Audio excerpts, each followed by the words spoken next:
About myself. My name is Olivia Carter, and I've always seen myself as an ordinary 17-year-old navigating the chaos and charm of Brooklyn, New York. I'm a senior at Riverside High School, a place that's as diverse and unpredictable as the city itself. My days are busy, split between advanced placement classes, the art club, I'm the secretary, and running track after school at Prospect Park. Despite the constant rush, I find solace in the familiar hum of the city. Delis on every corner, subway performers echoing through tunnels, and the relentless energy that never seems to rest. Until a few years ago, it was just me and my dad, Matthew Carter, in a cozy apartment sandwiched between a bakery and a thrift store. Dad's a civil engineer, methodical, kind, and always supportive, even if he can be a little absent-minded at times. Our relationship was close, built on quiet mornings with coffee, and late-night takeout dinners on the fire escape, watching the city lights. Things changed when Dad remarried. The woman he fell in love with is Linda Foster, now Linda Carter. She's elegant, always immaculately dressed, and somehow manages to juggle her career in marketing with elaborate, home-cooked dinners and meticulously planned family outings. On the surface, Linda embodies the classic image of a caring stepmother. She moved in not long after the wedding, bringing her own sense of order, redecorating and rearranging our lives. At first, I was hopeful. I wanted to believe all the stories in movies and books were exaggerated, that stepmothers could be allies, maybe even friends. Linda and I tried to carve out a relationship. I participated in her Sunday brunches, played along during holiday game nights, and even accompanied her on errands when she asked. But about 6 months into living together, subtle things felt off. There were whispered conversations that came to an abrupt halt when I walked into the room, or nervous glances exchanged between Linda and Dad. She'd volunteer to help with my homework, but her presence felt more like supervision than support. Sometimes, I'd find things in my room misplaced, or notes from Linda in places I least expected, a gentle reminder to keep my shoes organized, or a suggestion for a different hairstyle. Small things, but they added up. Amidst all of this, I clung to my regular routines. School, sketching at the park, FaceTiming my best friend, Rachel, who lives across the street. She's the one person who got me through the rough patches and gave me perspective when things at home felt too overwhelming. Now, as I look back, I realize those early months shaped how I saw Linda, and honestly, altered my sense of family and belonging. Even as life at home grew more complicated, my focus on school, art, and my future became both a shield and a comfort. I'm still learning what it means to navigate shifting relationships, especially within my own home. But this is my story, and if there's anything New York has taught me, it's that even the messiest chapters can be the start of something unexpected. Life after the remarriage. When my dad told me he was getting remarried, I remember feeling cautiously optimistic. I had seen enough step-parent stories in books and movies to feel a little nervous, sure, but I wanted to believe my experience would be different. Before Linda moved in, Dad sat me down for several heart-to-heart talks. He emphasized how much he loved me and how important it was to him that we kept our close bond, no matter what changed around us. He introduced Linda slowly, first at dinners out, then family game nights at our apartment. Even though these events always felt a little forced, I tried my best to be open and friendly. I knew this transition was huge for him too. Linda brought with her an energy that my small family wasn't used to. She had routines for everything, from morning yoga in the living room to meal planning. with color-coded lists on the fridge. Our home, which once felt like a quiet, lived-in space, filled with impulse pizza nights and impromptu movie marathons, began to transform. The walls, which used to be cluttered with my dad's collection of goofy tourist magnets and a few of my sketches, were replaced by tasteful, abstract art that matched the new color scheme. She swapped out my dad's favorite coffee mugs for a neatly stacked set of matching ceramic ones, and donated the old, threadbare couch we'd spent years carving memories into. What took the longest to adjust to wasn't just the change in furniture or the shift in household rhythm, but the subtle ways Linda's presence altered how my dad and I related. My dad used to leave little Post-it notes for me, reminders about track practice, or just a quick, "good luck on your exam." After the wedding, those notes lessened, replaced by Linda's lengthy reminders about chores or helpful suggestions about manners and appearance. There were new house rules, too. Shoes off at the door, dinner together at the table, no exceptions, devices off by a certain hour. Linda always said all of this was for the good of the family, for order and togetherness. Some of it I understood, but at times, it felt like she was trying to erase the traces of my old life with Dad, to create a fresh start that didn't quite include the little details that made us, us. Socially, everything looked fine. Linda's friends came over for dinner parties, and neighbors would comment on what a lovely blended family we made. I played the part, smiling politely, helping Linda set out hors d'oeuvres, doing my best to keep up with conversation. But sometimes I caught Dad watching me across the table, a flicker of concern in his eyes, like he was silently asking, "Are you really okay?" More than anything, what marked the new phase of my life was a growing sense of uncertainty. During the quiet hours, when Linda's plans faded and my apartment felt almost like it used to, I found myself longing for the comfortable chaos I once knew. I missed the ease of my relationship with Dad and wondered what place I truly had in this new version of our family. The city outside kept moving, unchanged. But at home, it felt like everything was being rewritten, and not always in ways I understood or welcomed. The prank messages, it started innocently enough. Or rather, it didn't start at all, at least from my side. I had just gotten through my winter finals, a flurry of late-night study sessions and group chats with friends, when the first anonymous text appeared on my phone. The message was weirdly vague. "You know what you did." At first, I assumed it was a wrong number, maybe some kind of joke from a classmate. I rolled my eyes, put my phone face down, and went back to my notes, but it didn't stop there. The next morning, Dad and Linda called me into the kitchen. Linda stood by the counter, arms crossed, her phone in hand. "Olivia," she said, with a hint of forced gentleness, "did you mean to send me this text?" She held up her screen. Displayed was the same vague message I'd received, except it was directed at her. "Stay out of my business." My dad glanced awkwardly between the two of us, not sure what was going on. My stomach twisted. Clearly, someone was, or wanted to make it seem, sending messages from my phone. "No, seriously, I didn't send you anything," I protested. But Linda simply sighed, as if she'd expected me to deny it.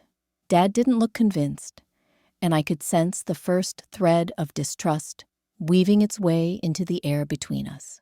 At first, I tried to brush it off as some bizarre coincidence or technical glitch.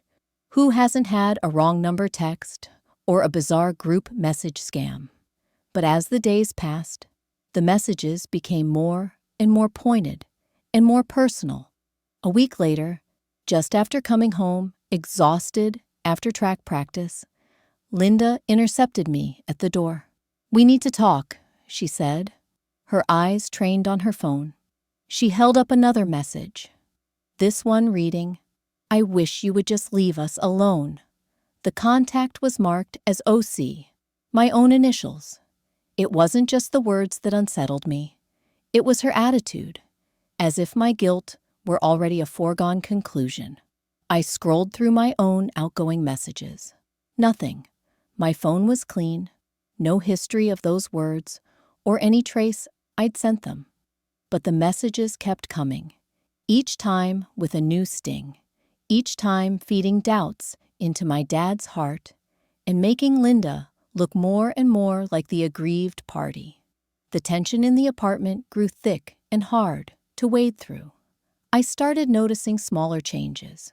Linda and my dad whispering in the kitchen, just out of earshot, side-eyed glances from Dad that disappeared when I caught them. The relief and comfort I felt at home began to ebb away, replaced by a crawling sense of isolation, as if my own family was closing ranks against me. One weekend, Linda received a message late at night. "I know what you're doing." This one was emailed from an address similar to mine, but I hadn't used that account for months. I was starting to see the pattern. Someone was definitely trying to paint a picture of me as rebellious, aggressive, and vindictive. It didn't take a detective to realize who'd ultimately benefit from my supposed outbursts. Dad, always methodical, tried to discreetly ask me what was wrong. Each time I denied any involvement, the frustration in his eyes deepened. I hated that everything we shared, trust built over years, was being eroded by a string of ugly, artificial words.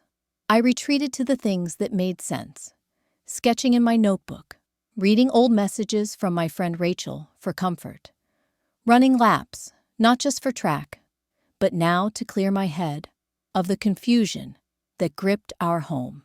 Every day, I weighed my response. Should I confront Linda, go to my dad and demand an investigation, or simply ignore it and hope it'd burn itself out? My resolve was finally rattled the day Dad skipped one of our standing Thursday night dinners. He texted to say he was working late, but I saw his coat still slung over the banister and heard his muffled voice in the other room, talking quietly to Linda about something serious with Olivia. That night, I sat on my bed, listening to their shadows talk through the walls, my chest tight, fighting the urge to burst in and defend myself. I wondered, was this how relationships came undone? Not with screaming matches, but with small, poisonous doubts carefully sown. Things escalated after that. Linda started documenting the messages, making folders and screenshots. She placed them on the family computer's desktop in a folder titled Concerns. Dad became distracted, and my old world slipped further out of reach. The attacks even bled into school life. At a PTA night, I overheard Linda telling another parent that Olivia's going through a rebellious phase. I wanted to melt into the carpet. That wasn't me. That had never been me. I worked hard, kept out of trouble, kept my circle small and safe. Still, the image Linda was crafting threatened to take root in people's minds. The final straw snapped on a Monday, right as I was preparing for an important art exhibition. Rachel texted, "Are you okay?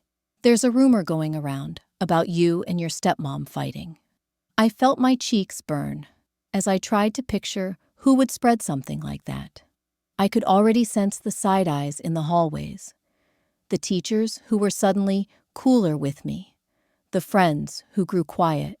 That night, I confronted Linda directly, in a calm, measured voice I barely recognized as my own. I told her about the impact the messages had made, how much they hurt, and that I'd had enough. She simply smiled, soft and patient, and suggested I must be feeling stressed with senior year, that sometimes we act out without realizing it. I walked out of the apartment that night and sat on the front stoop in the crisp Brooklyn air, watching the city lights flicker, waiting for a solution to appear. I texted Rachel everything, and she was blunt. "Liv, you have to fight for yourself. She's gaslighting you. You know you. We know you." With Rachel's encouragement, I began saving everything. Every message, every email, every time and date. I changed my passwords, checked for apps or linked devices that seemed unfamiliar, and painstakingly recorded any strange activity. Most of all, I started to pay attention, not just to the digital trail, but to what happened around the house. Who had access to my phone? When was I away from it? Who knew my family's private business well enough to make the pranks believable? What still haunted me at night wasn't just the fear that my family wouldn't believe me. It was the idea that the lies were working, that the prank messages were changing the way my dad looked at me, that they were isolating me, one little accusation and doubt at a time. I can't really capture the level of anxiety that comes from being painted as the villain in your own home, simply because someone else has the control of the story. The prank messages weren't just annoying. They were the slow drip of poison, turning what was already a tricky adjustment into something far more sinister. If growing up means learning who you are, it felt to me that Linda was doing everything she could to rewrite that story in front of my eyes. But I wasn't ready to give her the last word. Something in me, the stubborn streak Dad always said I'd inherited from his side, refused to fade out without a fight.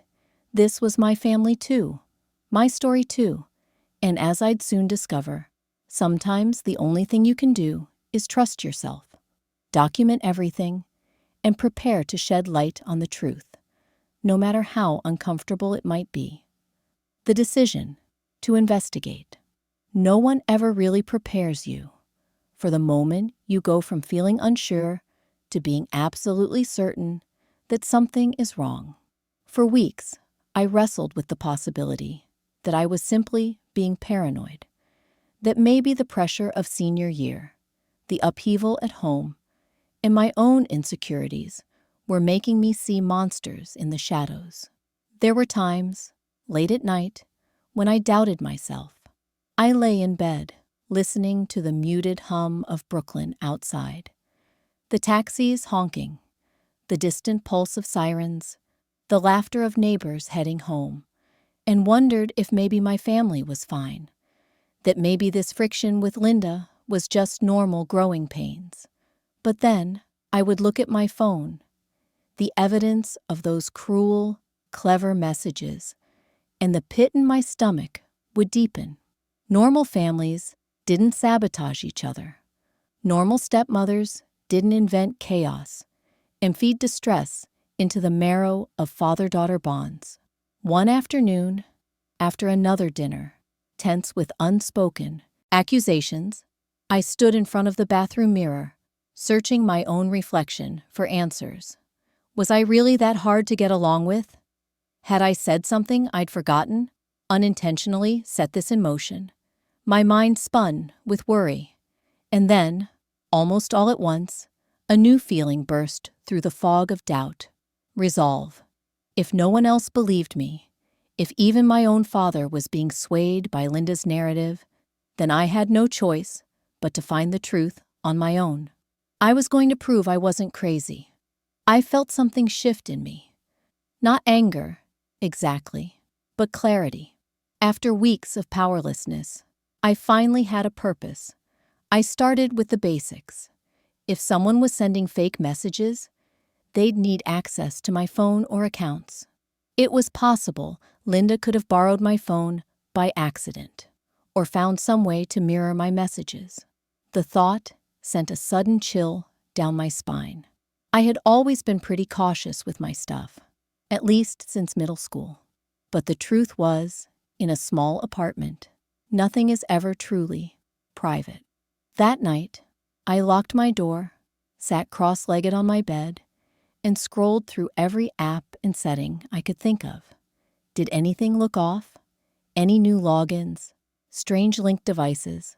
Apps I didn't remember downloading? I took screenshots of my current setup, just in case something changed in the days ahead.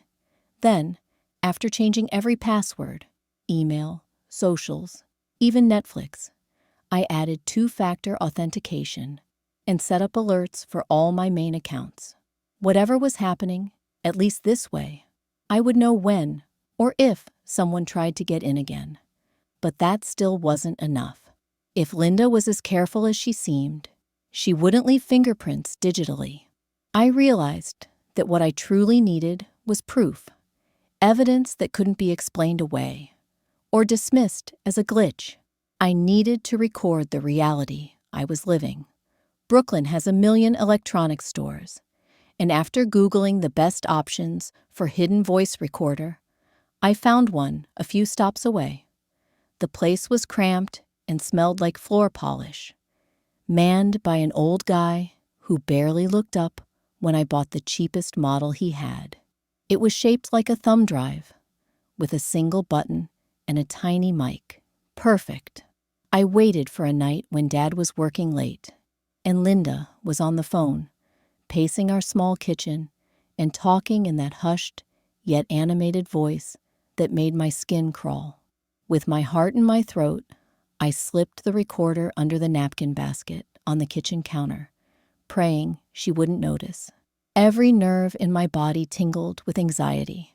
I'd never spied on anyone before. It felt wrong on a cellular level.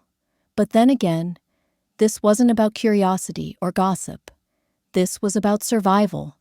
If I didn't stand up for myself, no one else would. Over the next several days, I moved the recorder from place to place.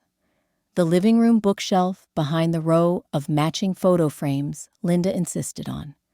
The hallway table where she usually sat to scroll, through her phone, even under the sofa, after vacuuming, of course. Linda was fanatical about dust. Some days, the device caught nothing more than mundane chatter about grocery lists, yoga schedules, and Linda comparing subscription box reviews with her friends. Other nights, though, my patience paid off. The first breakthrough came on a quiet Thursday evening. Linda's voice was tense, tight, almost quivering with excitement as she spoke, apparently on a call. "No, it's working," she whispered to someone. "He's starting to believe it. She's acting more isolated already." In a way, the relief was as sharp as the betrayal. No matter how bad things got, at least I wasn't imagining it anymore. Determined now, I doubled down. I started making a timeline, a spreadsheet documenting every weird message, every cold shoulder from Dad, every time Linda found something in my room that I didn't put there. I took photos, saved emails, and tagged text message screenshots with dates and times. It felt obsessive, but it was the only thing that gave me peace amid the chaos. The sense that, sooner or later, I'd be able to lay it all out in front of Dad and force him to see the truth. I even began asking Rachel, my best friend, for help strategizing. We met at our usual spot in Prospect Park, under the big, leaning maple tree we'd claimed as ours since elementary school. Rachel listened, eyes wide, as I detailed everything: the spying, the manipulation, the slow poisoning of my dad's trust. "You have to finish this," Rachel said quietly, squeezing my shoulder. "She's not subtle. She'll slip eventually. You'll have more than enough proof if you just keep your head on straight." I knew she was right. But sometimes, when alone at night, anxiety still crept up. What if Dad didn't believe me, even with evidence? What if Linda found the recorder or my timeline and turned it all back on me? The powerlessness was suffocating. But at least now, I could see a way through.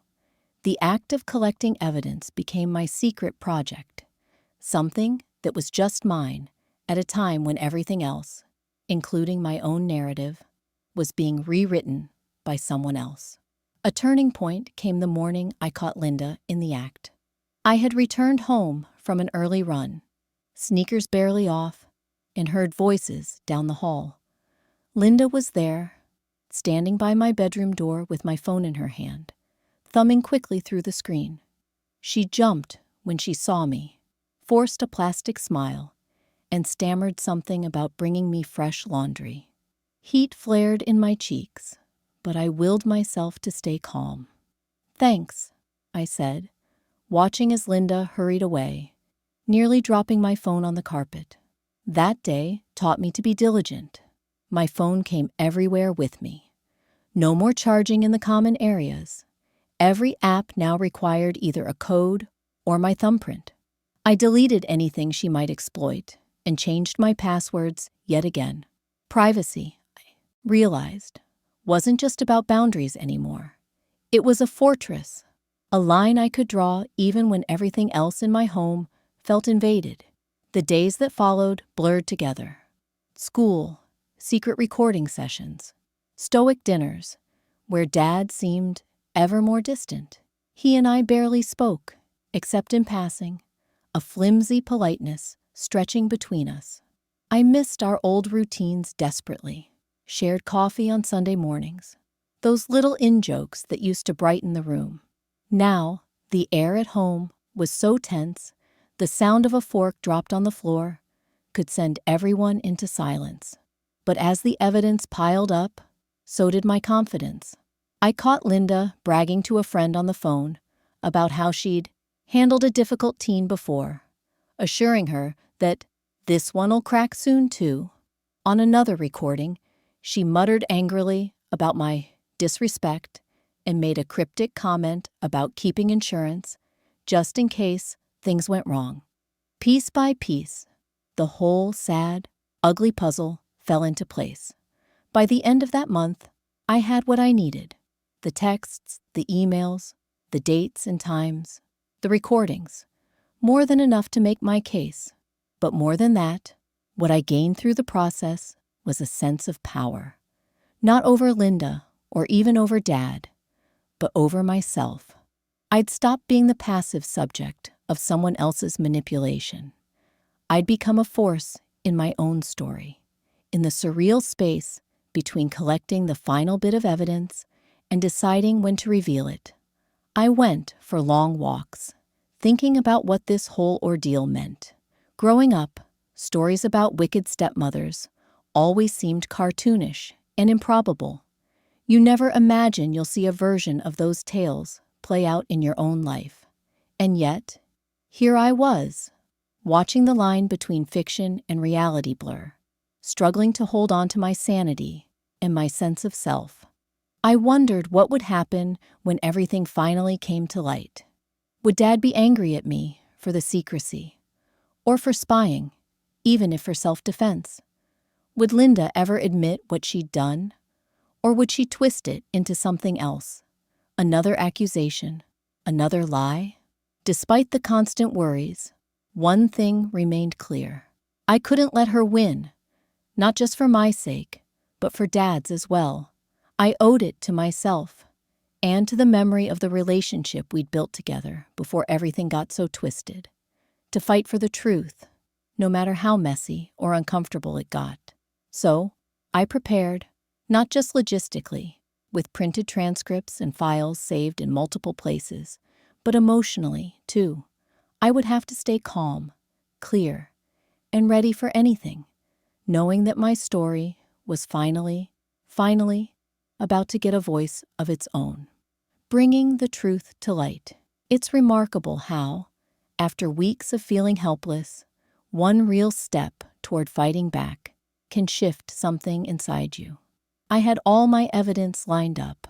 Audio files, stored in 3 different places. Every suspicious message documented, a timeline detailing Linda's manipulations, and even a running list of every moment my father had grown more distant from me. But just having the info wasn't enough. The next step, actually using it, felt far scarier than anything that had come before. The emotional weight was new. It wasn't just anxiety anymore, but anticipation. Instead of hiding in my room or sketching away my stress, I became more observant, monitoring the dynamics at home with cool focus.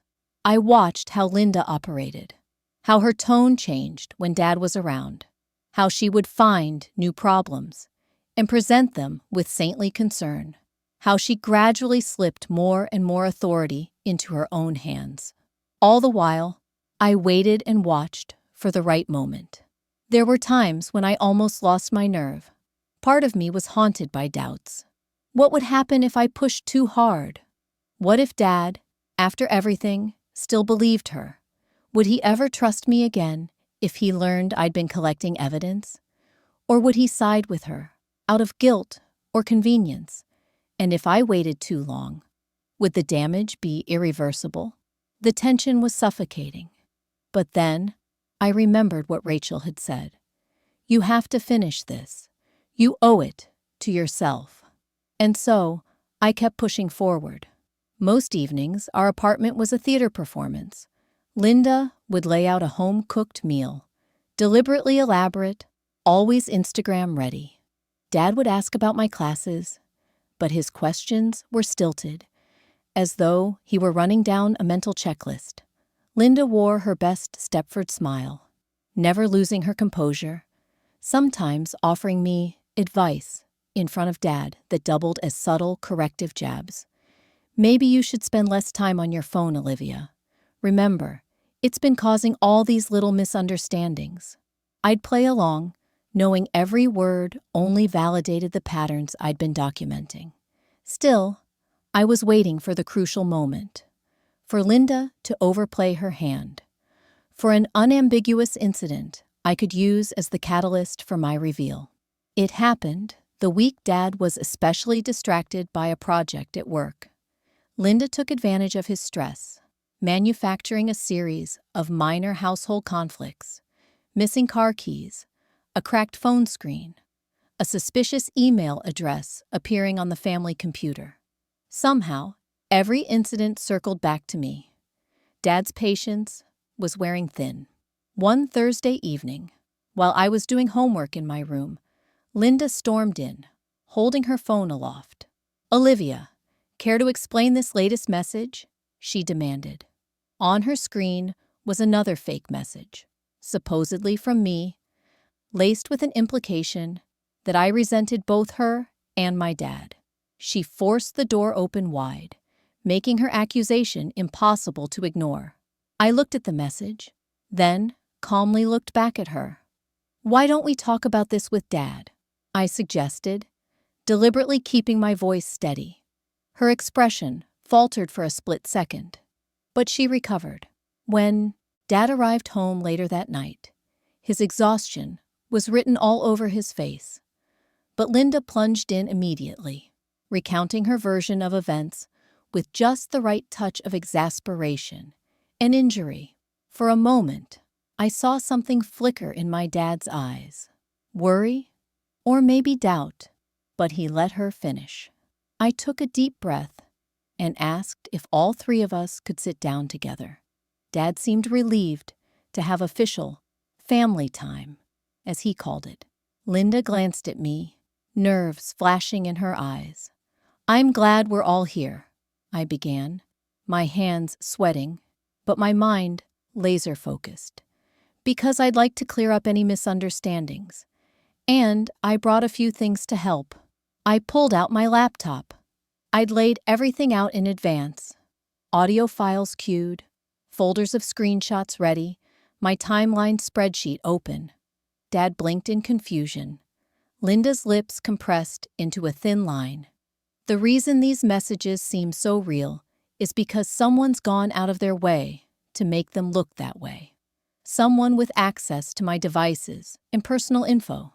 I started, keeping my tone factual and calm.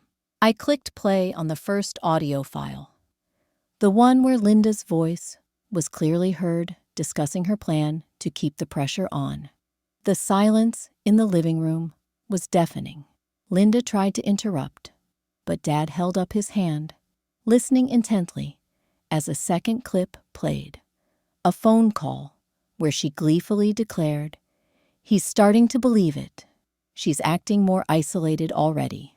I watched my father's expression shift from confusion to shock to something painfully like heartbreak. He looked at Linda, then back at me, his face pale. For the next 10 minutes, I laid out my evidence, methodically, carefully, never once raising my voice. Screenshots, email logs, the copy of the timeline showing the uncanny alignment between household incidents and Linda's most pointed actions. Linda tried, half-heartedly, to dismiss it all as taken out of context or the product of a stressed teenager with too much time on her hands. But by now, her tone was brittle, her confidence slipping. Dad sat in silence. As I reached the end of my presentation, I couldn't quite read his face. My heart was thudding so loudly in my chest, I thought it might drown out the quiet that had settled over us. There is a strange sense of relief in finally being able to put everything in the open. For so long, my world felt narrowed to a single question: would I be believed? Now, with the truth hanging in the air, that weight was lifting. But what replaced it was uncertainty, not about the facts, but about what would happen next. Linda was the first to break the silence. Her response was nothing dramatic. She did not rant or rage. Instead, she seemed to deflate slowly, her arguments drying up as she realized the fight was futile. Dad finally looked up, meeting my eyes. There was apology there, but also grief. I'm sorry, Liv. I should have listened more closely," he said hoarsely, his voice barely above a whisper. Linda sat quietly, not denying what had happened, but not accepting responsibility either. She simply seemed reduced, small. Though I'd longed for vindication, the mood was somber. The reality of what Linda had done, and what it had almost cost our family, settled on all of us. I was relieved, yes, but there was sadness too. My family had been changed.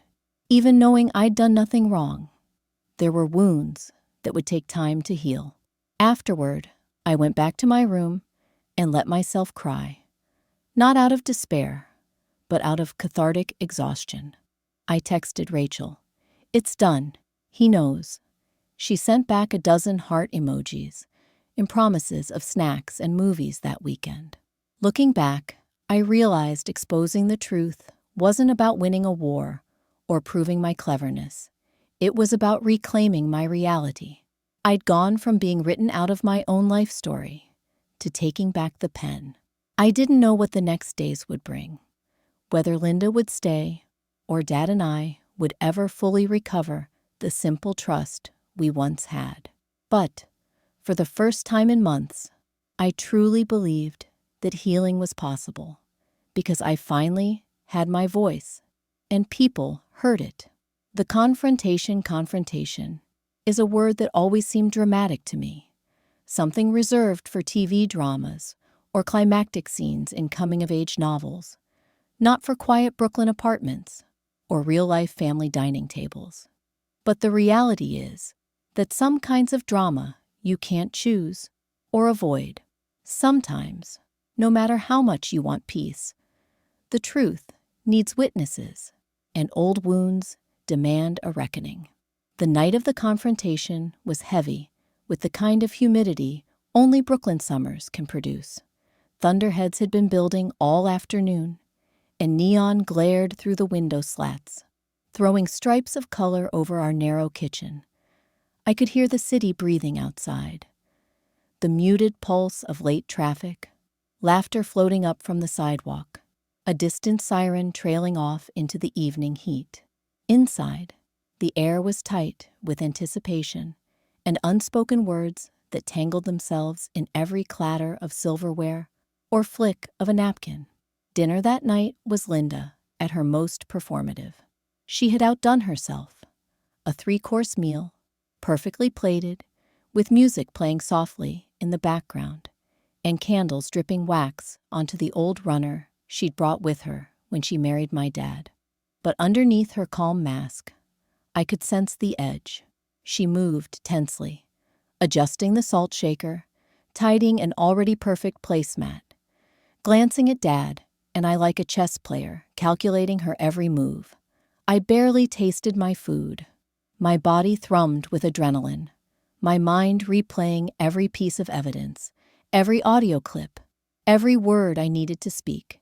Dad made idle conversation, local politics, the workday, the subway delays. But even his tone was brittle. He kept shooting worried glances at me, at Linda, and it was obvious that the tension in the room was almost unbearable for him. After we cleared the table, I stopped the pretense. I placed my laptop and 2 manila envelopes beside my empty plate, ignoring the way Linda's smile faltered and my dad's brow furrowed. "Can we all sit down for a minute?" My voice was calm, but inside, my heart was hammering so hard, I was sure they could hear it. "I have some things I want to say. No, things I need both of you to hear. No interruptions. Please." Linda hesitated, then sat. Dad followed, rubbing his temples. The kitchen suddenly felt colder, as if the coming storm had already broken some invisible seal. "I know this past year has been hard," I began, my hands folded tightly in front of me to keep them from shaking.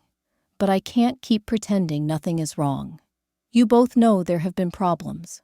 I'm not perfect, and maybe I could have tried harder, but not everything that's happened is my fault. Some of it has been manufactured, for reasons I want to get to the bottom of tonight." Linda opened her mouth. I cut her off gently. "Please, just listen first." I opened the first envelope, a stack of printed text messages, carefully organized and annotated. Here are the messages sent from accounts, either in my name or made to look like me. You can see the dates, times, and the context.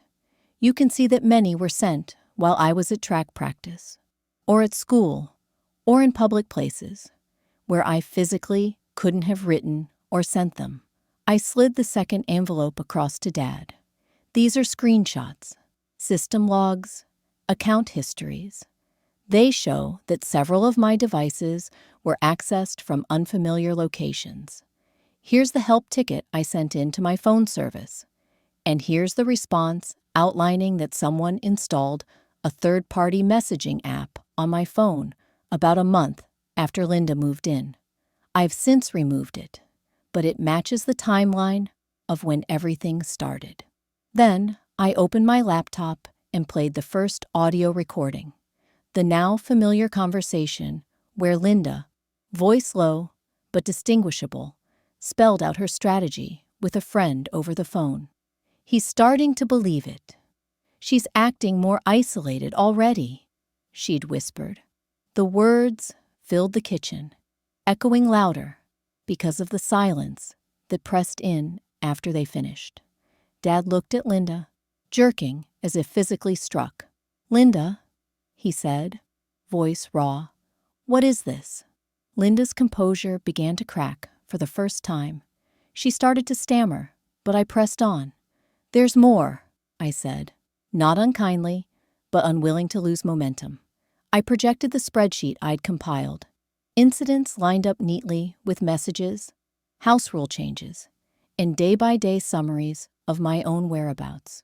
"You'll see here, Dad, that every household crisis aligns with one of these texts or emails Linda claimed was from me. The missing keys, the drama at Linda's office, the notes on the fridge, the fallout at school when rumors, clearly started from inside our home, reached my art teacher and principal.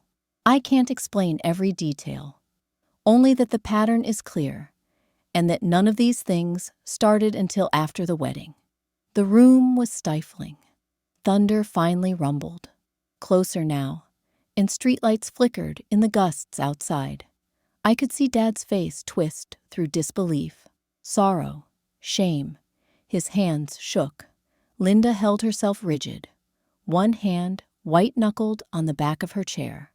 For long minutes, No one spoke.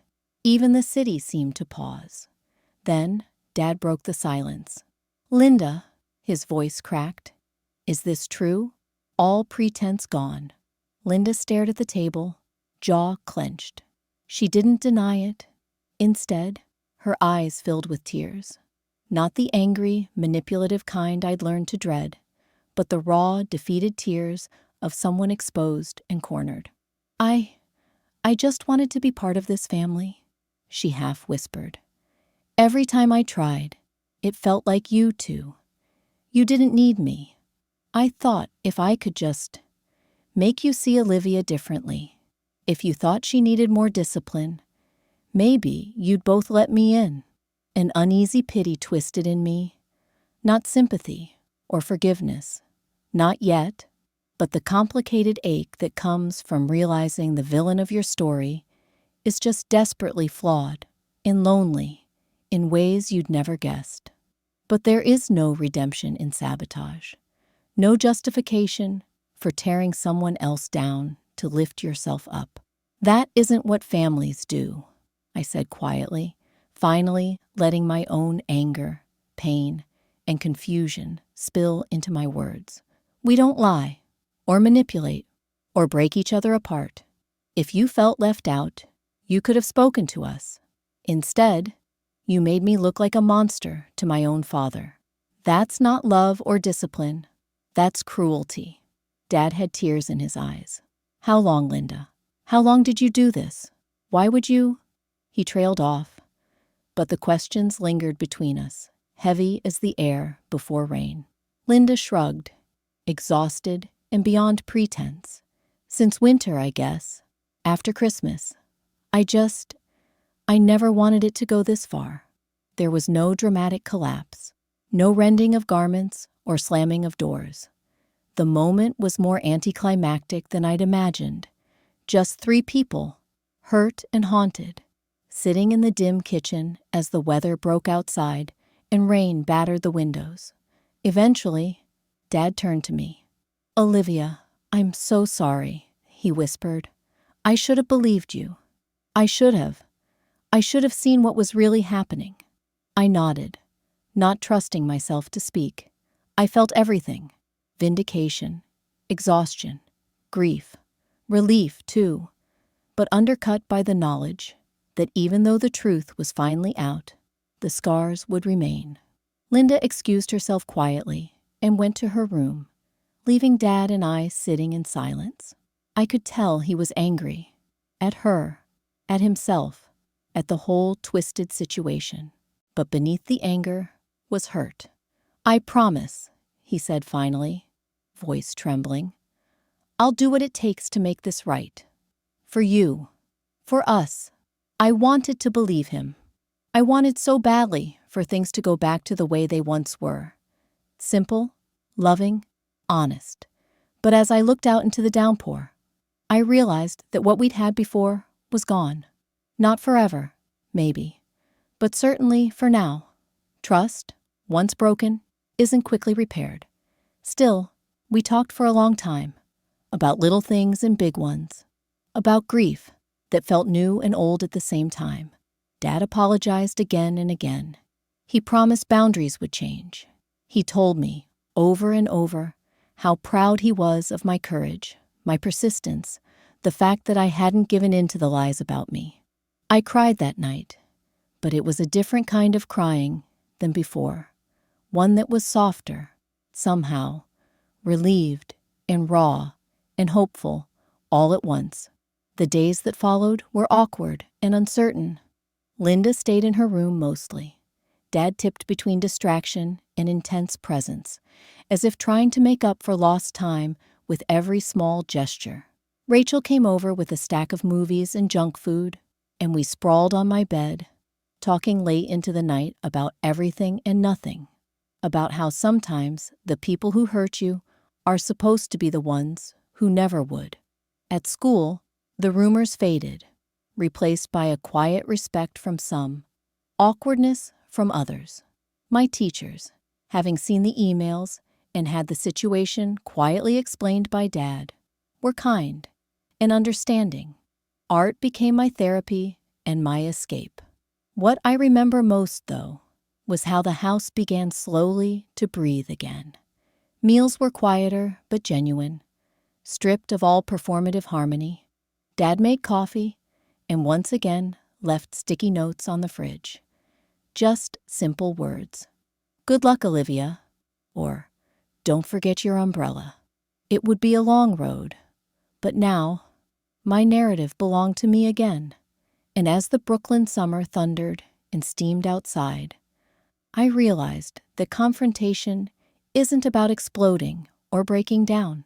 Sometimes it's about sitting in the hard truth, letting it sting, and knowing that finally, you're moving forward, not as the victim of someone's story, but the author of your own. The ending and lessons learned. There's a saying that Brooklyn will harden you, but it can also break you open, force you to see yourself and the ones you love in bright, uncomfortable light. After everything that happened, after the confrontation and the unraveling of old secrets, my life didn't snap back into shape overnight. Healing wasn't cinematic. It was slow, unpredictable, and sometimes deeply lonely. In the weeks that followed, our apartment felt permanently changed, like the air inside carried echoes of everything that had been said and done. Linda moved quietly through the halls, avoiding both me and my dad, except for moments of necessary civility. Meals, which she once orchestrated with the precision of a magazine spread, shrank into simple affairs. Leftover pizza, scrambled eggs, whatever my dad could manage between work and his own quiet grief. There were days I caught Dad just staring out the window, his coffee going cold, the muted city noise drifting up from the street below. He'd always been the anchor in my life, the person who made sense of chaos, but now that calm steadiness seemed to have cracks running through it. He tried, in his gentle, sometimes awkward way, to bridge the rift, leaving notes for me again, asking how my art was going, trying to make up for the months he had doubted.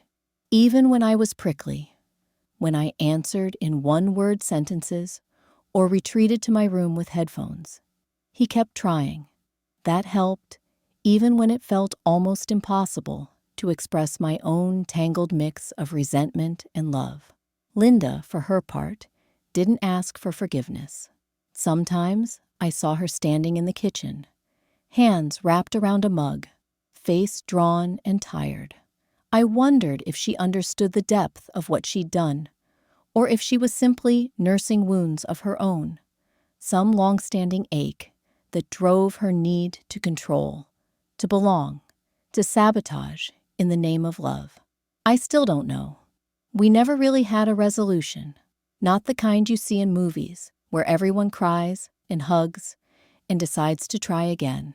She kept to herself, and I kept clear boundaries, locking my door, watching her with a cautious distance that became instinctive. Strangely, as the anger faded, I started to feel something else, a stubborn gratitude that I'd held on, that I'd trusted myself enough to investigate, gather evidence, and speak up.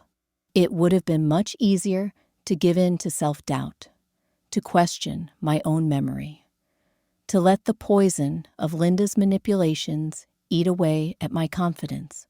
But Rachel's friendship, my art, my routines, and the relentless thrum of the city grounded me.